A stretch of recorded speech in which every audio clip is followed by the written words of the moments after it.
Dajjal. Inilah Dajjal. Inilah Dajjal. Ini pengikutnya.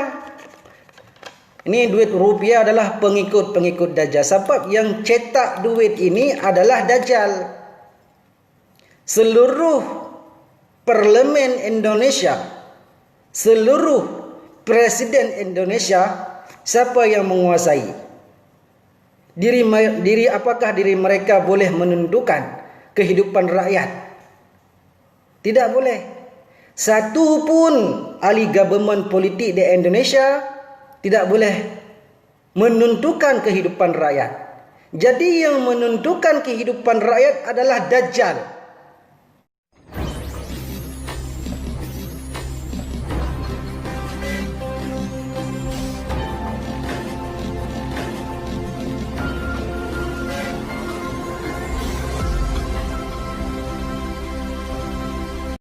Assalamualaikum warahmatullahi wabarakatuh. Asyhadu an la ilaha illallah wa asyhadu anna Muhammadar Rasulullah. Wa la haula wa la quwata illa billahil aliyyil azim. Bismillahirrahmanirrahim. Alhamdulillahi rabbil alamin. Wassalatu wassalamu ala asrafil anbiya'i wal mursalina sayyidina Muhammadin wa ala alihi wa ashabihi ajma'in. Wa la hawla wa la quwwata illa billahil aliyyil azim. Bismillahirrahmanirrahim. Qul huwallahu ahad, Allahus samad, lam yalid wa lam yulad wa lam yakul lahu kufuwan ahad. Pada pagi ini jam 11.53, saya ingin meminta maaf kepada seluruh ahli kitab dan ahli ulama-ulama MPU, ulama-ulama NU, ulama-ulama MUI dan ulama-ulama Aswaja. Saya bukan memusuhi kalian. Niat dan tujuan saya dua perkara di atas dunia ini. Yang pertama, pribadi saya sendiri. Tidak ada permusuhan di antara orang Aceh dan orang Jawa. Dan saya selaku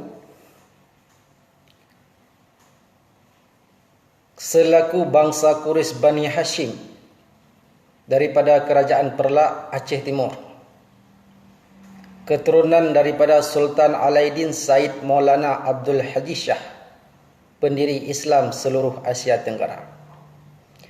Dan bukan saya ingin menyombongkan diri saya kepada seluruh rakyat Aceh maupun rakyat Indonesia. Pribadi saya sendiri tidak ada tujuan lain untuk memberitahu perkara-perkara yang saya tahu di dalam perjalanan kehidupan saya. Perjalanan kehidupan saya mulai umur saya 9 tahun. Saya pernah belajar agama walaupun kitab Mantan Takrib di dayah Abu Long Angin Luk Nibong. Umur saya 10 tahun. Saya pernah mengambil ilmu tarikat dengan Abu I Ulay Karim. Umur saya 11 tahun, saya sudah merantau ke negara seberang, yaitu negara Semenanjung, yaitu Malaysia. Dan umur 11 tahun juga saya pernah duduk di dalam penjara. Pernah duduk di dalam camp. Macam mana susah untuk saya mencari pengalaman dan ilmu di atas kepahitan saya sendiri. sampai saya menuju ke dunia Uni Eropah, yaitu Skandinavia, Denmark. Semenjak saya di Denmark, saya mempelajari tentang seluk-beluk partai politik Aceh di Eropah, dan saya mempelajari gerak-gerik langkah orang-orang partai politik di Eropah dengan memandang, kerana alam ini boleh menjadi guru bagi kita.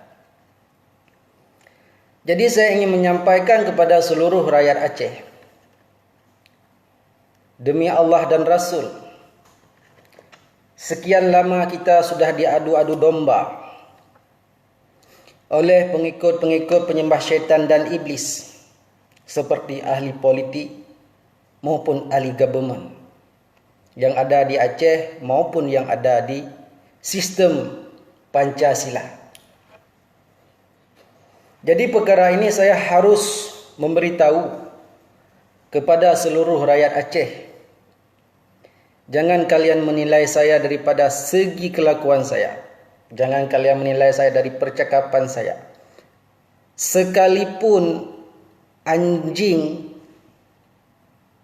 mengeluarkan bahasa yang baik, bahasa yang boleh membawa manfaat, wajiblah kita ambil sekalipun dengan anjing. Dan anjing pun mengikut jejak para ulama sufi ataupun jejak para wali Allah. Anjing pun mencari kebenaran, dan anjing pun masuk syurga. Banyak-banyak binatang yang haram di dalam dunia ini, seperti anjing dan babi, tapi anjing boleh menjadi ahli syurga. Tolong anda buka dalam surah Al-Kahfi, anjing Kitmir. Anjing mencari jejak para ulama sufi ataupun anjing mencari jejak para wali Allah, anjing masuk syurga. Apatah lagi kita bangsa Aceh, bangsa Al-Asy. Bukan saya menghina, bukan saya memaki ulama-ulama Dayah, ulama MPU, ulama Aswaja, ulama NU. Saya seorang didikan kerohanian kepada Abu Ibrahim Wailah dan kepada gurunya Abu Ibrahim Wailah. Mungkin ramai orang Aceh yang tidak tahu. Yang orang Aceh tahu, Abu Ibrahim Wailah berguru kepada Abu Ya Mudawali dan kepada abu-abu yang lain.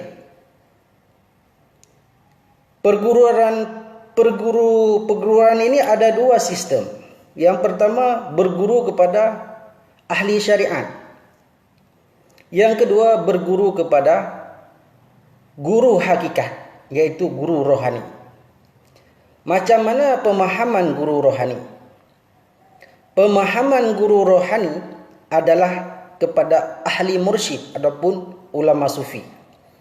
Mereka, sanad dan amalan mereka itu menyambung ataupun tersambung kepada Rasulullah. Dan Abu Ibrahim Wailah berguru kepada guru rohani yang tidak manusia kenali.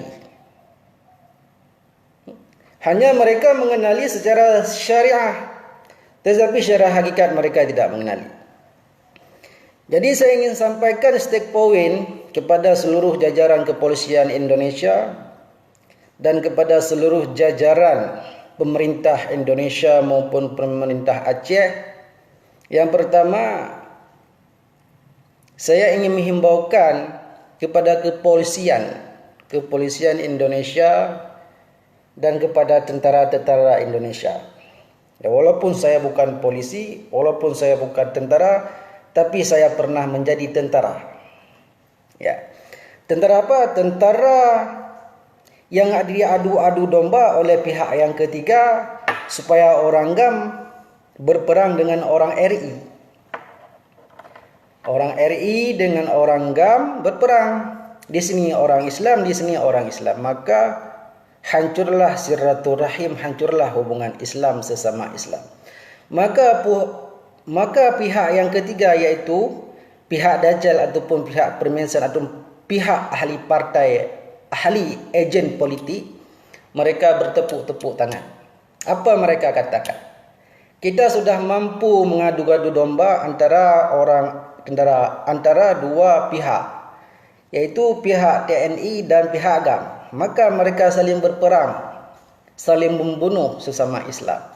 Maka Yahudi bertepuk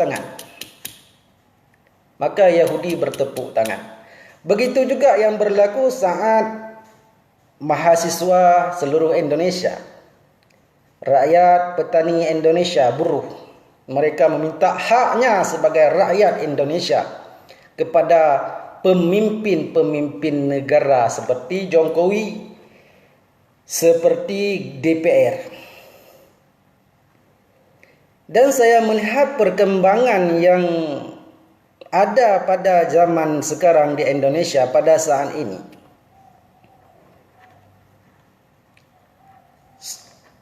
Polisi Indonesia saling dibantai rakyat, dipukul rakyat. Jadi saya ingin bertanya kepada kepolisian Indonesia, apakah yang anda bela di Indonesia? Sebenarnya kalian seorang polisi, seorang polis di Raja Indonesia, kalian harus menjaga rakyat, menjaga keselamatan rakyat, menjaga segala-gala kebutuhan rakyat. Tetapi di saat rakyat meminta hak mereka selaku pribumi Nusantara ataupun pribumi Tanah Jawi ataupun pribumi Indonesia, tetapi di saat mereka meminta hak mereka selaku rakyat kepada pemimpin-pemimpin DPR maupun pemimpin-pemimpin Presiden Jokowi, malah kalian mempertahankan pemimpin.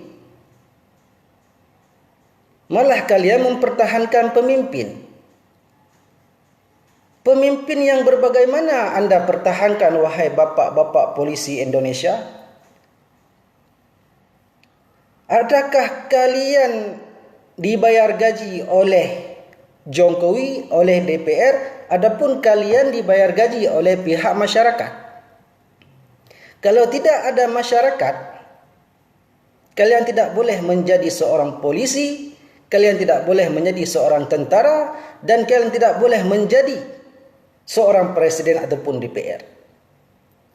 Karena rakyat mempercayai kalian sebagai DPR, sebagai pemimpin, sebagai polisi, sebagai tentara untuk menjaga keselamatan negara Indonesia daripada penjajah asing. Jadi kita lihat sekarang, malah DPR, Gubernur Aceh maupun gubernur di mana-mana walaupun di Indonesia, DPR ataupun pemimpin-pemimpin Indonesia, malah mereka bawa masuk ke Indonesia orang-orang asing untuk mengambil hasil bumi rakyat Indonesia. Sedangkan rakyat Indonesia di dalam kelaparan. Sedangkan rakyat Indonesia masih hidup di dalam kemiskinan. Anda tahu, wahai pemimpin-pemimpin negara, wahai bapak presiden, wahai bapak-bapak polisi, wahai bapak-bapak tentara, apa yang kalian pertahankan kepada pemimpin DPR maupun pemimpin Jokowi? Apa yang kalian pertahankan? Persoalan saya ingin bertanya kepada bapak polisi, ya. Bapak polisi, duit ini duit 5.000 Indonesia. Ini duit Indonesia. Adakah Indonesia boleh membuat duit, boleh mencetak duit sendiri? Ini persoalan saya kepada seluruh rakyat Aceh, kepada seluruh rakyat Indonesia dan kepada seluruh kepada Presiden dan DPR. Adakah Indonesia boleh mencetak duit sendiri? Adakah di Indonesia kilang duit ataupun pobrek duit? Ada tidak di Indonesia pobrek duit? Tidak ada, kan? Agak-agaknya duit ini berharga tak? Agak-agaknya duit ini berharga tak? Ya, berharga dalam sistem Dajjal, tapi tidak berharga dalam sistem undang-undang Islam. Karena duit ini bukan orang Islam yang mencetakkan. Karena duit ini dicetak di bank dunia, di bank Swiss ataupun bank penyatuan penyembah syaitan dan iblis, yaitu Dajjal. Seluruh duit kertas yang ada di dalam dunia ini, tidak boleh satu-satu negara pun mencetakkan duit. Dan tidak ada satu negara pun di dalam dunia ini bank duit, kilang duit, kecuali hanya diperintahi oleh Dajjal, yaitu bank internasional, bank Swiss. Mereka lah yang boleh mencetak duit. Jadi mereka boleh mencetak duit. Mereka ni boleh membuat duit. Seluruh saham-saham yang ada di Indonesia, mereka yang membelinya, karena mereka yang mencetak duit. Sungguh sayang berapa banyak kita, negara-negara kita sudah dibodoh-bodohkan oleh pihak-pihak Dajjal, oleh pihak-pihak komunis. Dia ambil hasil bumi rakyat Indonesia, dia ambil hasil bumi rakyat Aceh untuk dibawa ke bank Swiss supaya mereka boleh mencetak duit, supaya mereka boleh mengeluarkan duit ke satu-satu negara. Siapa banyak saham yang meletak saham di bank Swiss, maka dicetak duit oleh bank Swiss. Inilah sistem ekonomi yang dibuat oleh Dajjal. Pemimpin-pemimpin negara Indonesia maupun presiden maupun DPR, kalian tidak boleh memerintahi negara. Sebab bukan kalian yang memerintahi negara. Yang memerintahi negara adalah orang yang mencetakkan duit. Siapakah itu? Bank dunia. Siapa bank dunia itu? Dajjal. Mereka menolak hukum segala hukum Islam. Mereka tidak senang dengan agama Islam. Maka mereka tetap mempertahankan undang-undang yang diciptakan di atas perjanjian zaman terdahulu. Sudah? Jadi yang menguasai dunia adalah ini. Ini adalah yang menguasai dunia. 1 USA dollar ataupun 1 Amerika. Adakah anda faham untuk membuka rahasia 1 Amerika ini? Ini saya membukakan supaya orang Aceh boleh berfikir. Di lambang duit Amerika ini ada lambang piramid. Ini lambang piramid. Lambang piramid ni di mana, wahai saudara-saudaraku? Lambang piramid ni adalah di negara Mesir. Anda tahu mesti, kalau orang Islam tahu sejarah piramid bagaimana. Sejarah piramid adalah tempat Fir'aun, raja yang menguasai dunia zaman terdahulu. Dan Fir'aun naik ke atas piramid ini, dia mengaku ana Rabbul Alamin. Di sinilah tempat sihir. Di atas lambang piramid ini ada lambang mata satu. Di sekeliling lambang mata satu adalah matahari. Anda faham dengan matahari ini? Ataupun anda tidak faham? Mungkin ya orang ramai yang sudah faham. Lambang piramid ini kan di sebelah negara Arab, di barat. Betul tak? Di barat. Jadi bila duit inilah yang menguasai seluruh sistem umat Islam dan sistem ekonomi umat Islam. Sebelum ini bila kita mengaji di dayah, di pesantren, di dalam hadis menjelaskan Dajjal. Siapakah itu Dajjal? Maka ramai orang Islam menunggu Dajjal. Dajjal pun tidak kenal. Menunggu Imam Mahdi pun tidak kenal. Betul kan? Ini perhatikan wahai saudara-saudaraku, wahai bangsa-bangsa Aceh. Duit Amerika memakai lambang piramid. Duit Amerika memakai lambang piramid. Sedangkan ini duit Mesir. Ini duit Mesir. Di dalam lambang ini ada lambang Firaun. Ini duit Mesir. Di dalam lambang duit Mesir ada lambang Firaun. Lambang Firaun. Sedangkan Amerika memakai lambang Mesir, lambang piramid. Secara kita tak sengaja, secara kita tidak tahu, Amerika dan Mesir ada hubungan sulit. Seluruh duit-duit yang ada di dalam seluruh dunia, seperti duit Indonesia, tetap di bawah ini. Ini yang menguasai kalian semua, wahai umat-umat Islam. Dajjal yang menguasai kalian $1 USA. Dan bila kita pergi ke Mekah, ke kiblat umat Islam, ke kota Mekah, polis-polis kerajaan kota Mekah yang menjaga Kaabah, semua mereka memakai lambang mata satu, lambang Dajjal ataupun lambang sihir. Pikir dengan renungkan, fikirkan yang terbaik supaya kalian faham. Seluruh duit-duit yang ada di dalam negara Islam di bawah pentadbiran ini, Dajjal. Inilah Dajjal. Inilah Dajjal. Ini pengikutnya. Ini duit rupiah adalah pengikut-pengikut Dajjal. Sebab yang cetak duit ini adalah Dajjal. Seluruh parlemen Indonesia, seluruh presiden Indonesia, siapa yang menguasai? Apakah diri mereka boleh menentukan kehidupan rakyat? Tidak boleh. Satu pun ahli government politik di Indonesia tidak boleh menentukan kehidupan rakyat. Jadi yang menentukan kehidupan rakyat adalah Dajjal. Tidak ada satu negara pun dalam dunia ini boleh mencetak duit sendiri. Karena ini ada perjanjian internasional masa diberi kemerdekaan oleh penjajah Dajjal kepada Indonesia. Jadi Indonesia belum pernah merdeka mutlak.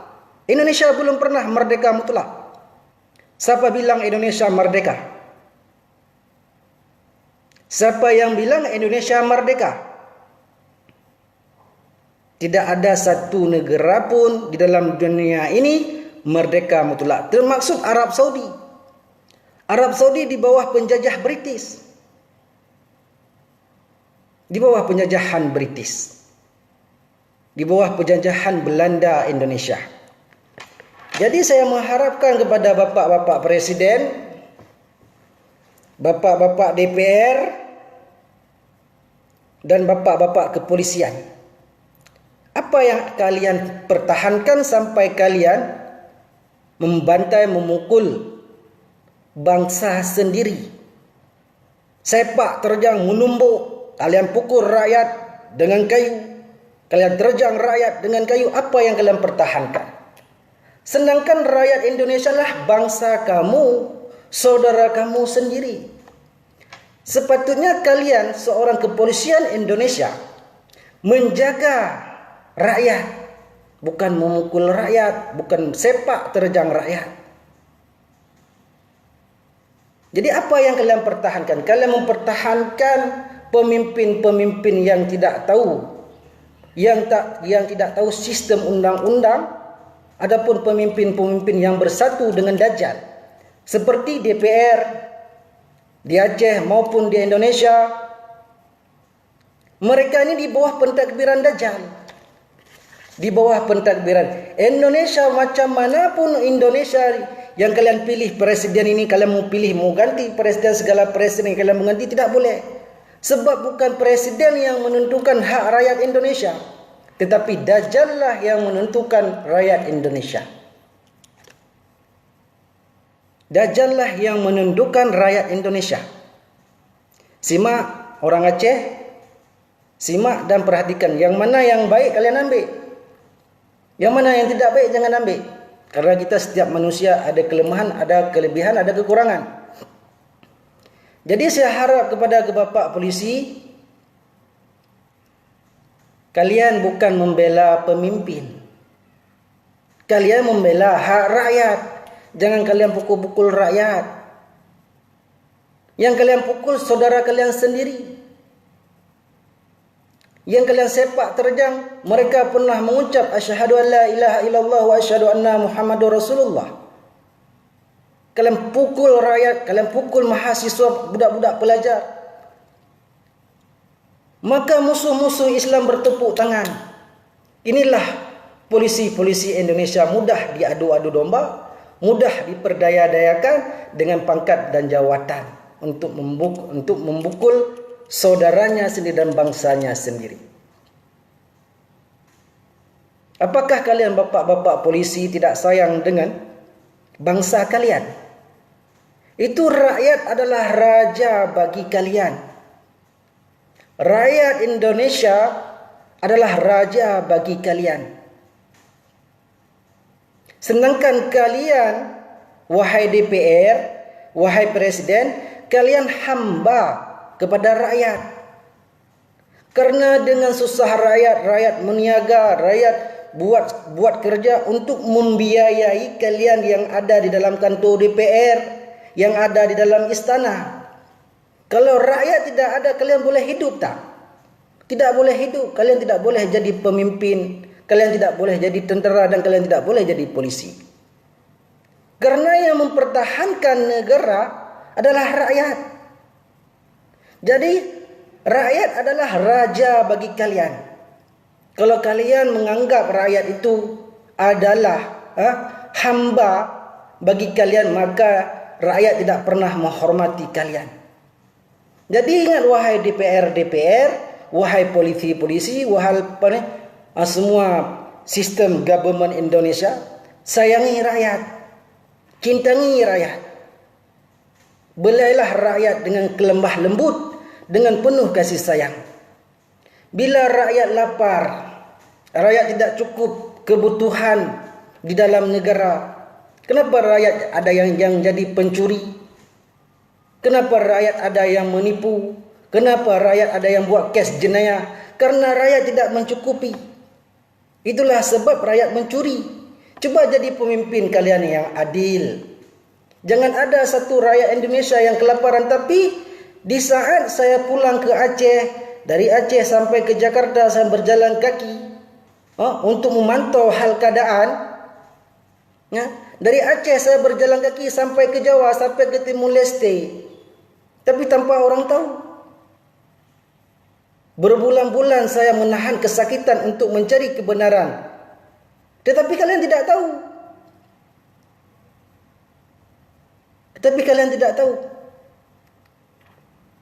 Tetapi saya harap kepada Bapak Kepolisian dan Bapak DPR maupun kalian adalah orang yang dipercayai oleh rakyat.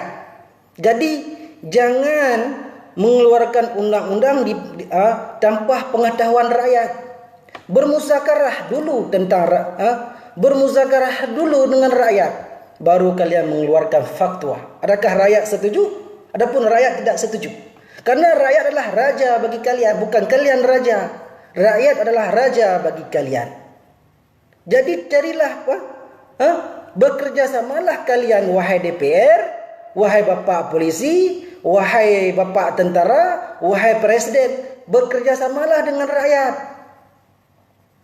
Karena rakyat yang memberi kalian makan.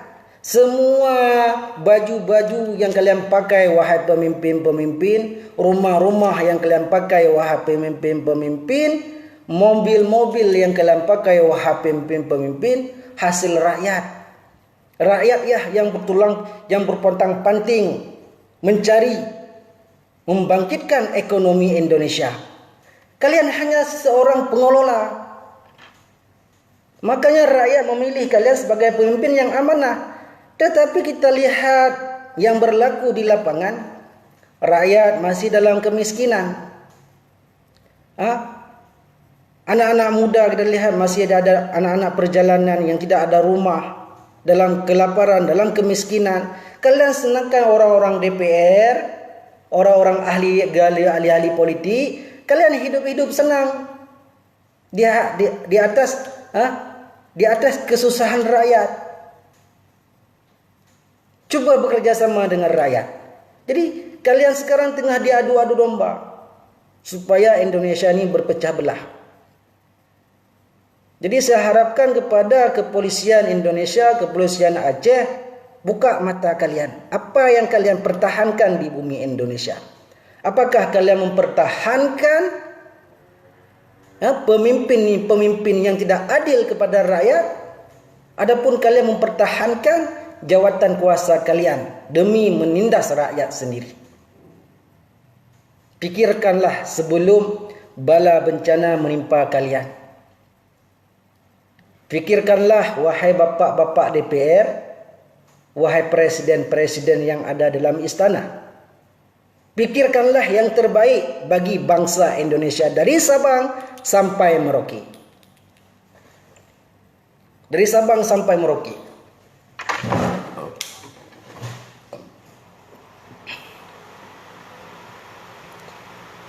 Jadi saya ingin menyampaikan sesuatu kepada bangsa Aceh. Yang pertama khususnya untuk bangsa Aceh. Dan ulama-ulama Aceh pun saya tidak mau mereka mengeluarkan fatwa bahwasanya ajaran MPTT itu sesat. Karena wahai bangsa-bangsa Aceh, wahai bangsa-bangsa Indonesia, untuk kita mendaulatkan negara kita dengan berzikir kepada Allah. Karena dunia ini karena dunia ini dikuasai oleh sihir, oleh Dajjal. Dunia ini dikuasai oleh Dajjal. Maka kita lihat contoh yang paling senang. Contoh yang paling senang. Di antara penyatuan Fir'aun dan Namrud. Fir'aun dan Namrud. Di antara Fir'aun dan Namrud. Istana Fir'aun dipenuhi dengan ahli nujum ataupun dengan ahli-ahli sihir. Istana Fir'aun. Begitu juga dengan istana Namrud dipenuhkan dengan ahli-ahli nujum ataupun ahli-ahli sihir. Jadi kita ambil contoh yang paling senang. Sebelum ini seluruh istana di Jakarta maupun kantor DPR semua ada memakai ilmu-ilmu sihir. Zaman Soeharto berapa banyak ahli nujum di dalam istana, ahli dukun. Inilah kisah antara Fir'aun dan Namrud. Setiap dalam istana mereka memakai ahli nujum adapun dukun, adapun bomo. Maka dunia ini, negara ini diperintahi oleh Dajjal. Jadi seluruh saham-saham yang ada di Indonesia, kenapa bangsa asing beli? Karena bangsa asing kaya, mereka boleh mencetakkan duit. Bila kita lihat seluruh tanah-tanah yang ada, proyek-proyek yang ada, siapa yang kuasai? Adalah bangsa asing. Bangsa kita bekerja sama saja untuk jadi pengemis. Semua proyek. Karena yang mencetakkan duit itu bukan Indonesia. Adalah Dajjal yang mencetakkan duit. Itulah sebab saya mengajak seluruh rakyat Indonesia, seluruh bangsa Aceh, jangan saling menyesatkan orang lain. Karena kita di bawah pentadbiran Dajjal. Kalian tahu? Seluruh dunia ini, setiap kelahiran bangsa-bangsa dalam dunia ini Dajjal sudah beli kalian. Cuma kalian tidak sedar. Kalian dibeli satu kepala kalian, $1. Satu kepala orang Islam dibeli. Cuma kalian tidak sedar, kalian tidak faham. Satu kepala kalian $1. Karena dolar inilah perdagangan internasional. Dialah mampu menguasai seluruh ekonomi umat Islam. Jadi saya berharap kepada rakyat Indonesia, kepada rakyat Aceh, Mari kita berfikir sama-sama untuk mendaulatkan negara Indonesia. Antara Aceh dengan Indonesia tidak ada permusuhan.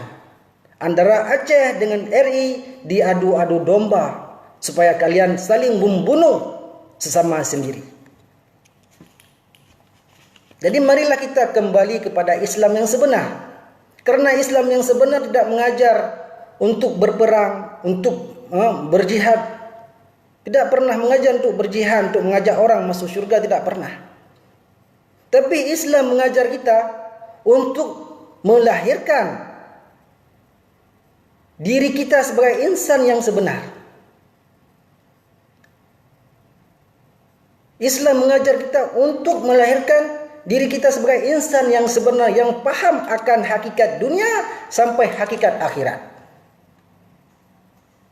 Itulah Islam mengajar kepada kita.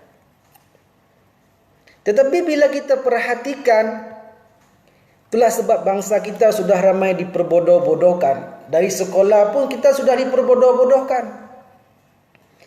Dari sekolah kita sudah menghafal Garuda Pancasila, ketuhanan yang Maha Esa. Di sekolah pun kita sudah diperbodoh-bodohkan. Macam mana kita harus menghafal Garuda Pancasila, ketuhanan yang Maha Esa? Sedangkan dalam kalimat tauhid Allah menyatakan asyhadu an la ilaha illallah, aku naik saksi tiada Tuhan selain Allah. Jadi kita kembalikan kepada Garuda Pancasila, ketuhanan yang Maha Esa. Dalam ilmu ketuhanan dengan dalam ilmu tauhid saja kita sudah ada pertentangan. Kecuali yang menerima Pancasila adalah orang-orang yang tidak paham akan hakikatnya Islam.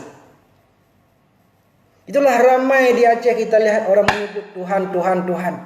Apakah itu Tuhan? Di dalam syahadat kita pun kita sudah menafikan asyhadu an la ilaha illallah, aku naik saksi tidak ada Tuhan melainkan Allah. Siapa yang naik saksi? Allah berkata kepada dirinya sendiri, Aku adalah bukan Tuhan bagi kalian. Nafikan Tuhan itu. Aku adalah Allah yang menguasai sekalian alam.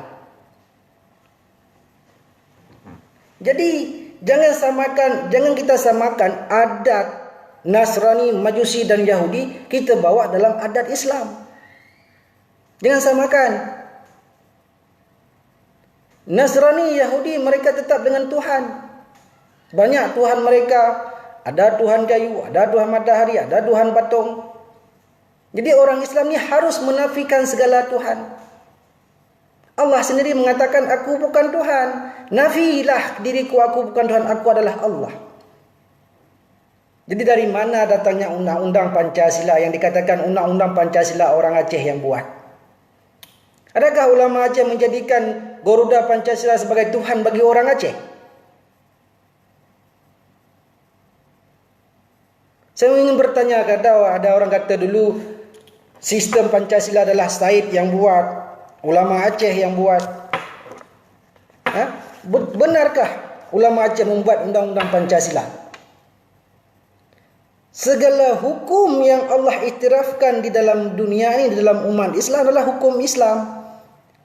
Apakah Al-Quran ini tidak cukup hukum undang-undang di dalam Al-Quran sampai kita menganuti undang-undang perjanjian internasional yang diciptakan oleh penjajah-penjajah, yang diciptakan oleh Yahudi untuk kita anuti oleh orang bangsa Indonesia.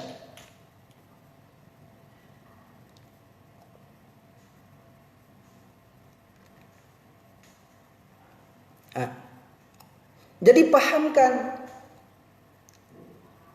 Allah menyatakan sekali lagi Hasan Sami Ali, dasar hukum negara tidak boleh manusia yang ciptakan. Dasar hukum negara adalah Allah yang ciptakan. Karena negara, dunia dan kalian dilahirkan oleh Allah.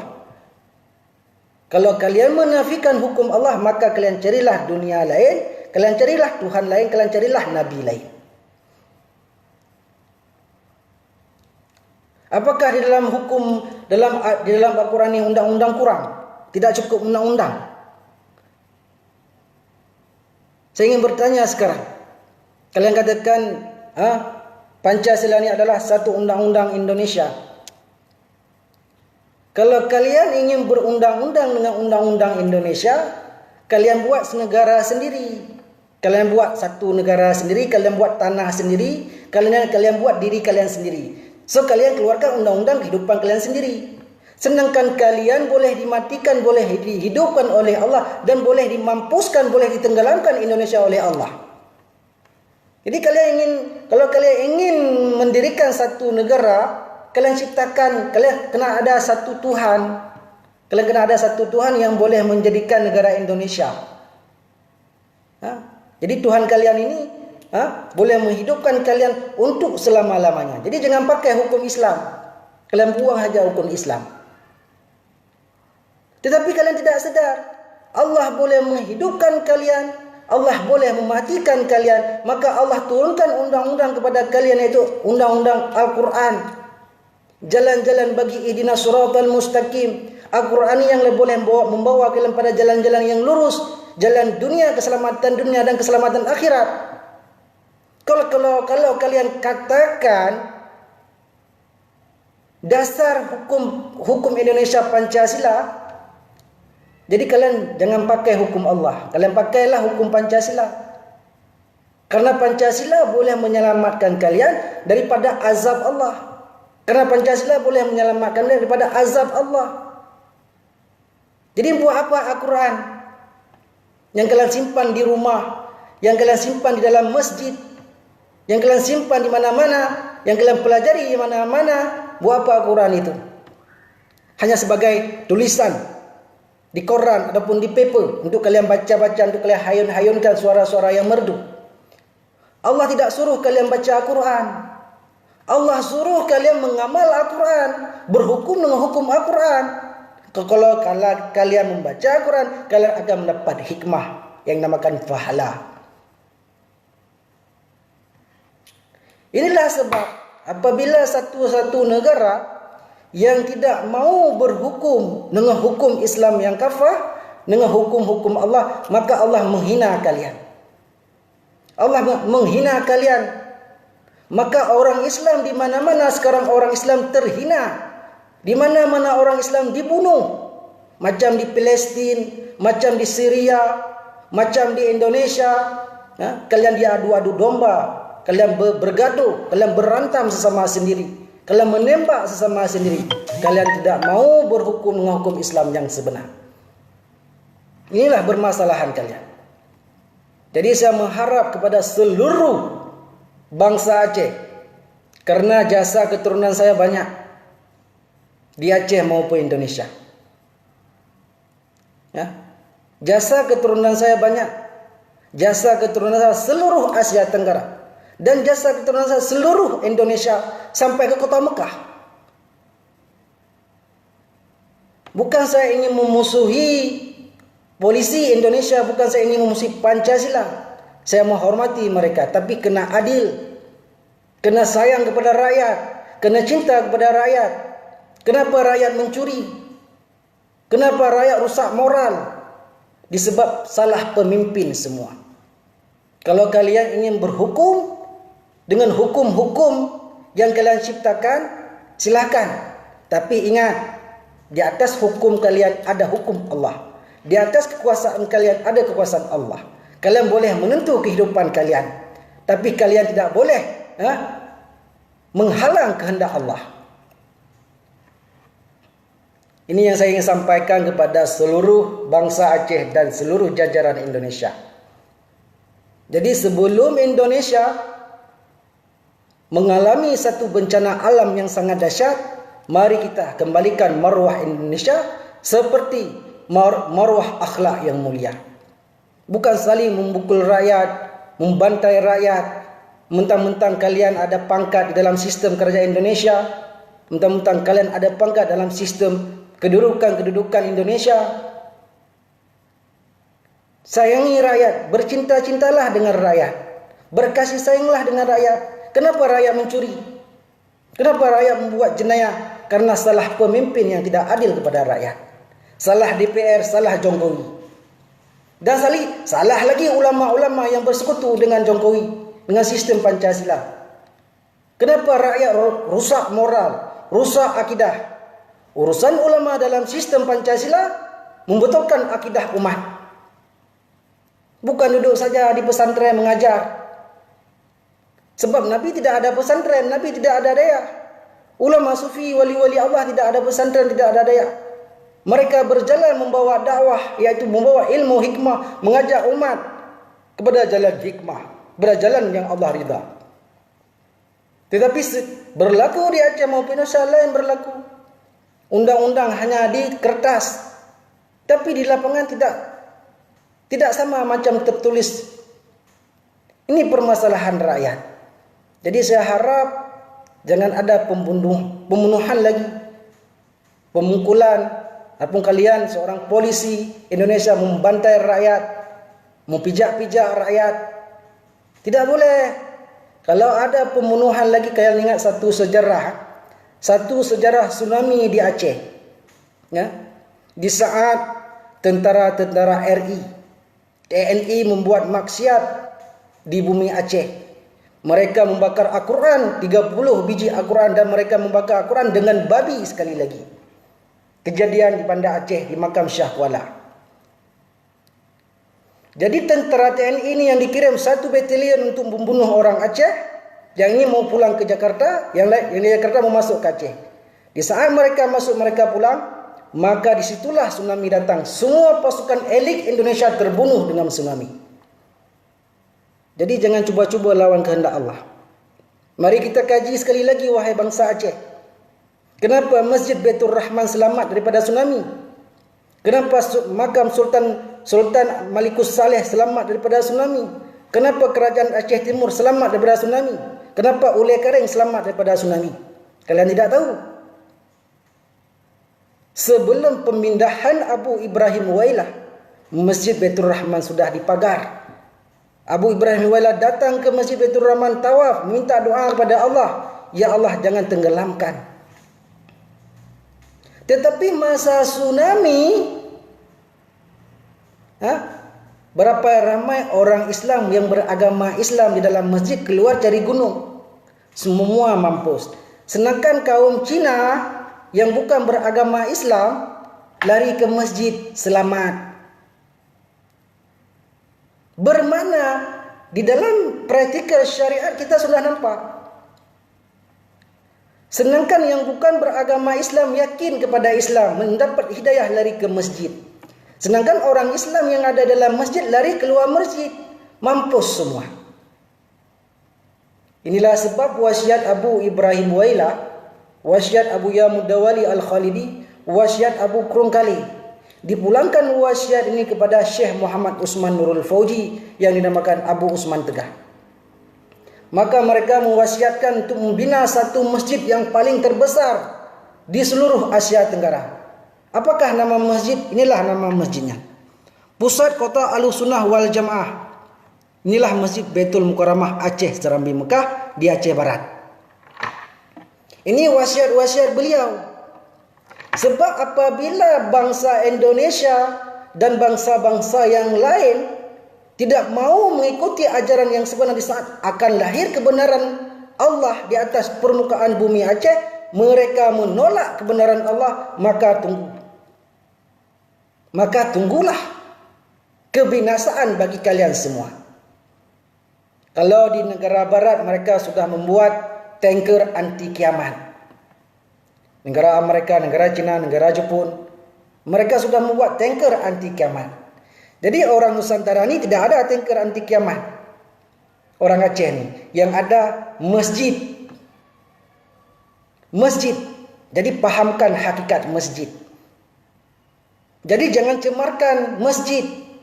Jangan cemarkan Kaabah. Jaga Kaabah baik-baik. Jaga masjid baik-baik. Kalian tahu apakah masjid? Ini masjid syariat. Masjid hakikat apakah yang dinamakan masjid hakikat? Masjid hakikat adalah anggota tubuh anda. Masjid hakikat adalah anggota tubuh anda. Maka jagalah anggota tubuh anda, jangan kotori dengan segala benda. Kalau Ka'bah Baitullah adalah di dalam masjid ada Baitullah. Qalbun mu'minin kiblatullah. Inilah Baitullah.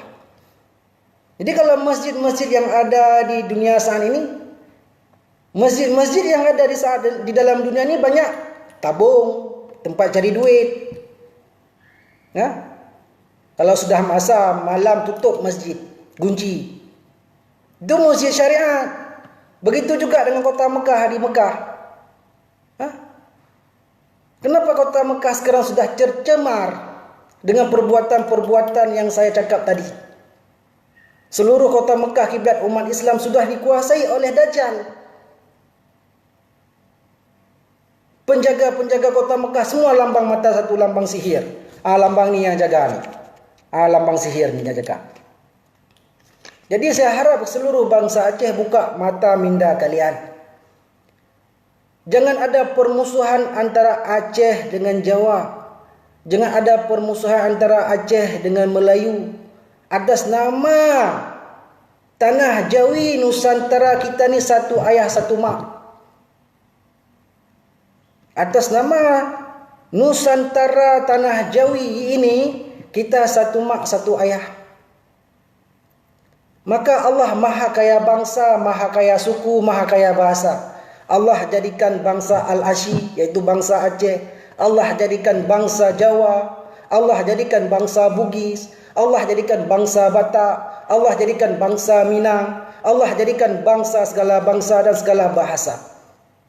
Ini yang dinamakan Allah maha kaya bangsa, maha kaya suku, maha kaya segala-galanya. Hormatilah. Karena tanah Bani Jawi Nusantara banyak suku, banyak ilmu, banyak segala-galanya. Jadi jangan kalian cakap orang Arab yang bawa Islam ke Nusantara, orang Nusantara tanah Jawi yang bawa Islam ke Arab. Hanya dilahirkan Nabi Muhammad di Arab. Kaji sejarah betul-betul. Kajilah sejarah betul-betul. Pesan semua sebarkan video saya ini kepada seluruh. Saya tidak mencari duit dengan live saya, dengan video saya, dengan YouTube saja. Saya tidak pernah mengambil hasil. Daripada saya live sedikit pun saya tidak pernah ambil hasil. Kalau saya lapar saya minta dengan orang lain. Saya bukan jenis menjual kebenaran ingin mendapat duit. Tapi saya harap kepada kalian berfikir dengan pikiran yang jernih. Siapakah yang menguasai negara Indonesia ini? Apakah orang Indonesia ataupun ini yang menguasai Indonesia? Coba tanya kepada DPR. Kepada organisasi ataupun partai DPR ataupun presiden. Siapa yang menguasai Indonesia? Adakah orang Indonesia menguasai Indonesia ataupun Dajjal yang menguasai Indonesia? Ini persoalan saya kepada pemimpin-pemimpin negara. Wajar saya mempersoalankan kepada pemimpin negara. Karena pengorbanan keturunan saya banyak di Indonesia, banyak di Aceh dan seluruh Asia Tenggara. Saya ingin menjelaskan kepada sahabat-sahabat dan saudara-saudara saya. Kalau saya salah, perbetulkan, sebab kita tidak ada yang benar di dalam dunia, tidak ada yang salah. Kehidupan kita semua salah. Yang benar itu adalah Allah. Allah yang memberi pemahaman dan Allah yang memberi kesalahan. Mintalah ampun dosa kepada Allah. Mana manusia yang tidak buat dosa? Mana manusia semua buat dosa. Jadi jangan disebabkan politik di Indonesia berpecah belah kaum, berpecah belah umat Islam, berpecah belah bangsa sendiri. Ini harapan saya kepada seluruh rakyat Indonesia, Aceh, kepolisian Indonesia, pemerintah Indonesia, DPR Indonesia. Kalian jangan sombong. Yang pertama kepada Bapak Presiden Jokowi, jangan sombong.